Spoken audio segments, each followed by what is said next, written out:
కర్కాటక రాశి. ఈ రాశివారు ఈరోజు ఆరోగ్యపరంగా శ్రద్ధ వహించాలి. జాగ్రత్తగా ఉంటూ మీ యొక్క అధిక శ్రమ కాకుండా చూసుకోండి. ఆరోగ్యపరంగా కొన్ని ఇబ్బందులు ఎదురయ్యే అవకాశం ఉన్నది. కర్కాటక రాశి వారికి ఈరోజు కొంత కలిసి వచ్చినట్టుగానే చెప్పుకోవచ్చును. ఆదాయ మార్గాలు పెరుగుతాయి, ప్రయత్నాలు ఫలిస్తాయి. ఇంటి లోపల మీకు కొంత అనుకూలత పెరుగుతూ ఉంటుంది.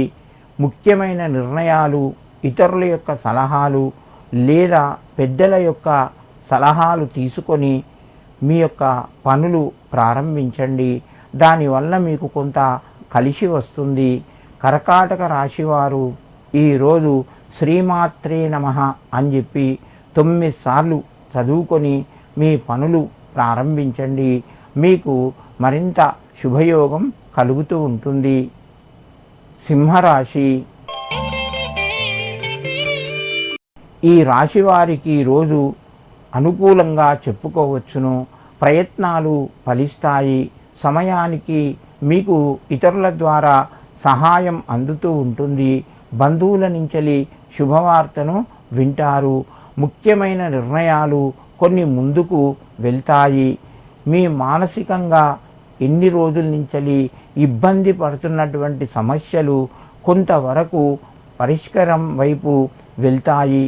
దానివల్ల మీరు కొంత ఆనందాన్ని పొందుతారు. సింహరాశి వారు ఈరోజు మహాలక్ష్మీదేవికి ఏదైనా తీపి పదార్థాన్ని సమర్పించి లక్ష్మీ అష్టకాన్ని 3 సార్లు చదువుకోండి. మీకు మరింత శుభయోగం కలుగుతూ ఉంటుంది. కన్యారాశి.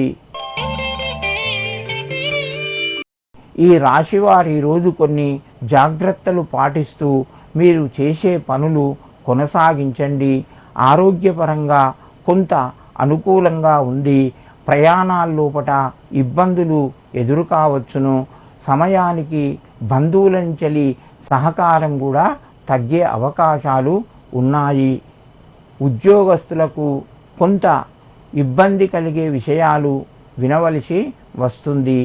కన్యారాశి వారు ఈరోజు ఎర్రటి పుష్పాన్ని దుర్గాదేవికి సమర్పించి దుర్గాయే నమః అని చెప్పి 9 సార్లు చదువుకొని మీ పనులు ప్రారంభించండి. మీకు మరింత శుభయోగం కలుగుతూ ఉంటుంది.